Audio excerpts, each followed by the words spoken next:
Case 10, Brenda Delgado, the jealous mastermind who ordered a murder. Brenda Delgado looked like an ordinary young woman in Dallas. She studied dental hygiene, had friends, and smiled like anyone else. But behind that smile, Brenda was jealous and obsessed. When her boyfriend, Ricardo, broke up with her and started dating a kind and successful dentist named Kendra Hatcher, Brenda could not move on. She spent months watching Ricardo's life and grew furious seeing him happy with Kendra. Instead of letting go, Brenda decided Kendra had to disappear. She didn't plan to kill with her own hands, she wanted others to do it for her. Brenda convinced two people to join her, Christopher Love as the gunman, and Crystal Cortez as the getaway driver. On September 2, 2015, their plan unfolded in the parking garage of Kendra's apartment. Christopher walked up to her car and shot her in the head. Kendra died instantly, and the killer sped away. Police moved quickly. Security cameras spotted the getaway car, and within days they found Crystal. She confessed everything, pointing straight at Brenda. But by then, Brenda had already escaped to Mexico. The FBI knew she was dangerous, so in 2016 they added her to their 10 Most Wanted list, with a $100,000 reward. She became only the 9th woman in history to appear there. The pressure worked. Just a week later, Brenda was captured in Mexico. She was sent back to Texas, but because of Mexico's rules, she could not face the death penalty. In 2019, Brenda was convicted of capital murder and sentenced to life in prison with parole possible after 30 years. Brenda's story shows how jealousy and obsession can twist someone into planning another person's death. To this day, she remains one of the most infamous women ever on the FBI's Most Wanted list. Case 9, Shantae Henderson, Kansas City gang leader caught in a day. Shantae Henderson grew up in Kansas City, Missouri, in a neighborhood filled with gangs and violence. She was smart as a child, but as she grew older, the streets pulled her in. By her 20s, she wasn't just another young woman, she was leading her own gang. People said she was fearless, even ruthless, and she became known as someone not to be crossed. Her name became national news after a deadly shooting in 2006. Police accused her of killing a man named DeAndre Parker during a gang dispute. By March 2007, the FBI added her to the famous 10 Most Wanted list, a spot usually saved for the most dangerous fugitives in America. Very few women had ever been on it. Her stern photo was blasted across the country with a big reward for her capture. But Shantae's time on the list didn't last long. In fact, it lasted less than a single day. Just hours after her name went public, someone tipped off the police. FBI agents surrounded a house on Kansas City's east side and arrested her on the spot. Cameras captured her in handcuffs, a shocking fall for someone who once ruled the streets. At trial, Shantae was found not guilty of murder due to weak evidence. But she wasn't free. She was already tied to other crimes like armed robbery and illegal weapons. In 2008, she was convicted in federal court and sentenced to life in prison. Today, she sits behind bars, a quiet reminder of how fast a powerful street reputation can collapse. One day she was feared in her city, the next, she was just another prisoner in chains. Case 8, Cindy Rodriguez-Singh, the mother who killed and ran across the world. In 2024, New York was shocked by the crime of Cindy Rodriguez-Singh. She lived in Queens with her husband and their 9-year-old daughter, Elena. On the outside, Cindy seemed like a hardworking mom. But behind closed doors, her marriage was bitter, and she felt trapped in anger. One night, everything turned dark. In a rage, Cindy strangled her own daughter. The crime broke the hearts of neighbors and devastated Elena's father. Instead of staying to face justice, Cindy grabbed her passport and ran. Within hours, she had fled the country, traveling all the way to India. Back in New York, police and the FBI worked quickly. In July 2025, Cindy's name was placed on the FBI's 10 Most Wanted list, one of only a handful of women ever to make it there. For 7 weeks, her face was everywhere, in the news, online, and on posters. The reward for her capture grew large, and the message was clear: she could not be allowed to hide. Finally, on August 21, 2025, Indian police found her. She was arrested and sent back to the US to face trial. Now in custody, Cindy faces charges for the murder of her daughter, and the evidence against her is overwhelming. Her case is one of the most tragic reminders that sometimes the greatest danger to a child can come from the person they trust the most.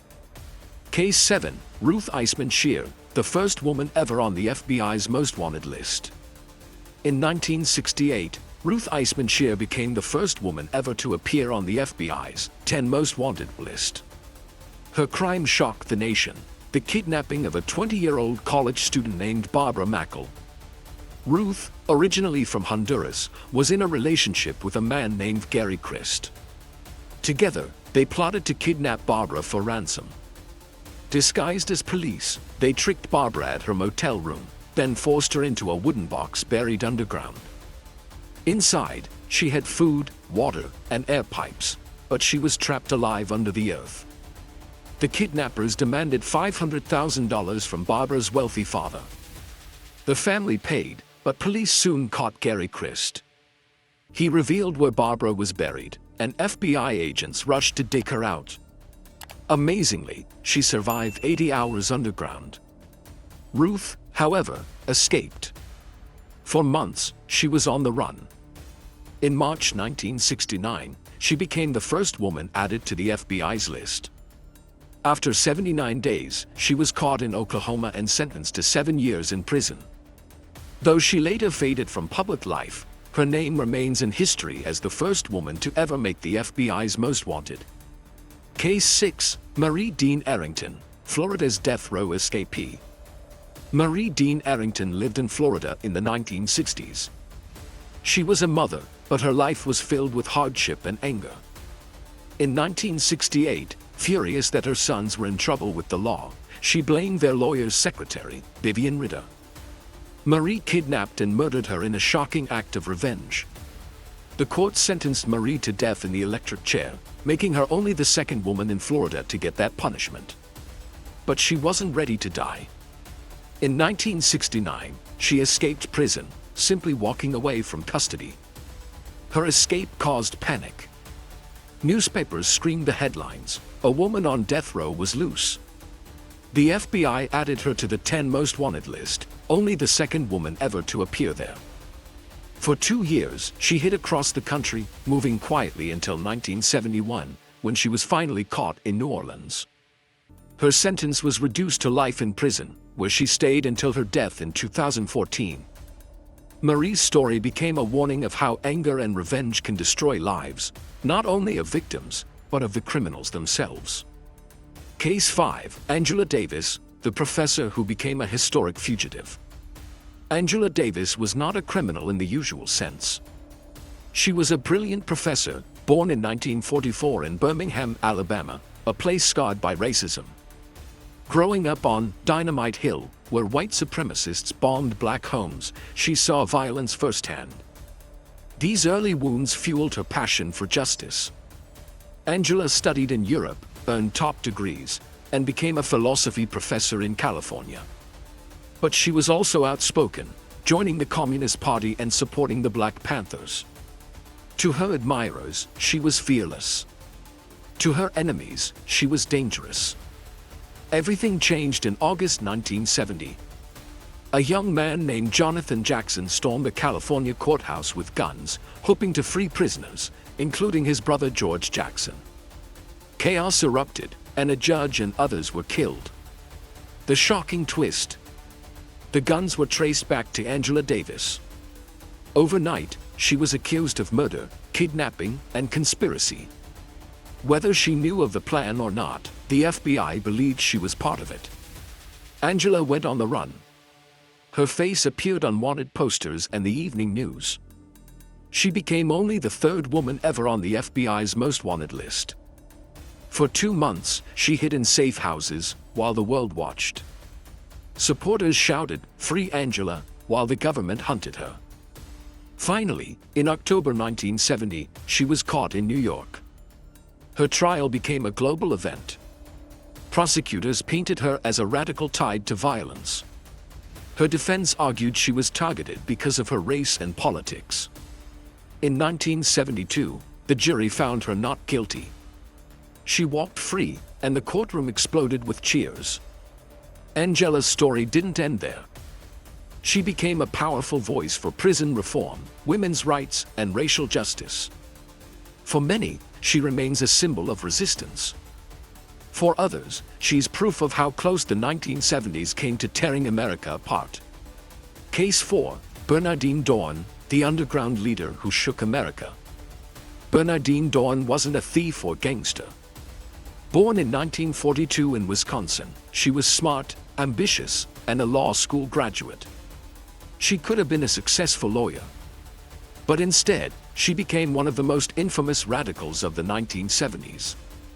Bernardine joined Students for a Democratic Society, a group fighting for civil rights and against the Vietnam War. But she wasn't satisfied with peaceful protests. She helped lead a breakaway group, the Weather Underground, that believed America could only change through violence. Under her leadership, they carried out bombings across the country. They hit government buildings, police stations, and corporations. Warnings were often called in to avoid deaths, but the explosions still caused terror and destruction. The FBI saw Bernardine as a dangerous terrorist. Her face appeared on wanted posters nationwide. She was clever, fearless, and determined. In 1970, she went underground, living in hiding for a decade with her partner Bill Ayers. They moved from safe house to safe house, raising their children in secrecy. For years, she managed to stay one step ahead of the FBI. Finally, in 1980, she surrendered. Some said she wanted her kids to have a normal life. Others thought the political climate had cooled. Whatever the reason, her decision shocked the country. Instead of decades in prison, she served less than a year and got probation. Afterward, Bernardine rebuilt her life as a law professor, working on children's rights. To some, she was still a criminal. To others, she became proof that people can reinvent themselves. But no one forgot her years as the radical woman who dared to fight America from the shadows. Case 3, Katherine Ann Power, the college girl who became a bank robber. Katherine Power grew up in a strict Catholic family in Denver. Born in 1949, she was bright, disciplined, and loved learning. But the 1960s changed everything. At Brandeis University, she joined radical anti-war groups and soon believed America needed more than peaceful protests, it needed violent resistance. In 1970, Katherine, her friend Susan Saxe, and 3 men decided to rob the State Street Bank in Boston to fund their revolution. But the robbery turned tragic. During the chaos, Boston police officer Walter Schroeder, a father of 9, was shot and killed. The city was stunned. The robbers scattered. Some were caught quickly. Katherine vanished. She became one of the FBI's most wanted fugitives. For 23 years, she hid under false names, worked quiet jobs, and even raised a son. But living a double life was exhausting. Guilt gnawed at her, especially for Officer Schroeder's family and for the lies she told her child. In 1993, Katherine shocked the nation by walking into a Boston courthouse and surrendering. She admitted her role in the crime, saying she could no longer live with the burden. Prosecutors argued she helped cause a policeman's death. Her defense said she had lived peacefully for decades. She was sentenced to 8 to 12 years and served 6. After release, she lived quietly, away from the spotlight. Her story became a warning of how youthful rebellion can spiral into lifelong consequences, and how even fugitives can't outrun their past forever. Case 2, Susan Edith Saxe, the student who chose violence. Susan Saxe was another bright Brandeis student swept up in 1960s radical politics. Born in 1949, she was intelligent, confident, and deeply frustrated with the Vietnam War and social inequality. Alongside Katherine Ann Power, she dreamed of changing America. But instead of speeches, she chose crime.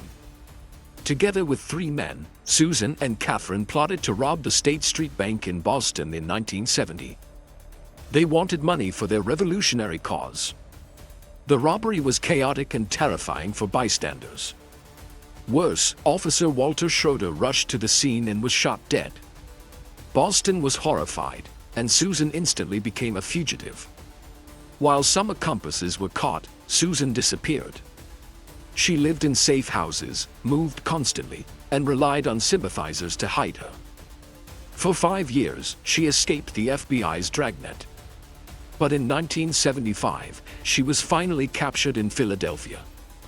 Prosecutors portrayed her as a radical who had chosen violence over reason, making her just as responsible for Schroeder's death as the gunman. She was convicted and sentenced to prison. Unlike Katherine Power, who later surrendered, Susan's run ended in handcuffs. Her story is tied forever to Katherine's. Both were young women who traded books for bullets, and both learned too late that violence leaves scars that last a lifetime. Case 1. Donna Jean Willmott, the radical who tried to free a prisoner with violence. Donna Jean Willmott was born in 1952 in Pennsylvania. She came from a normal family and went to college. But during the 1970s, she was drawn into radical politics. Influenced by groups like the Weather Underground and the Black Liberation Army, she grew to see the U.S. government as the enemy. Unlike peaceful protesters, Donna was ready for violence. Her biggest crime was plotting to free Mutula Shakur, a convicted militant and stepfather of rapper Tupac Shakur. With partners Sylvia Beraldini and others, Donna stockpiled guns, explosives, and fake IDs. Their plan was bold: storm the prison, free Shakur by force, and smuggle him overseas. It was dangerous, reckless, and sure to cost lives. The FBI uncovered the plot before it began. By the late 1980s, Donna was indicted and went on the run. She moved from safe house to safe house, protected by sympathizers. The FBI placed her on their most wanted list, calling her armed and dangerous. After years as a fugitive, she was caught in 1994 in Minnesota. Agents found her after a long investigation, finally ending her run. In court, prosecutors showed the weapons and explosives she had gathered. They called her a terrorist willing to kill for her cause. Donna was convicted of conspiracy, racketeering, and terrorism-related charges, receiving decades in prison. Her story is a cautionary tale of how idealism can twist into extremism. Instead of freeing anyone, she lost her own freedom, proving that violence never leads where people think it will.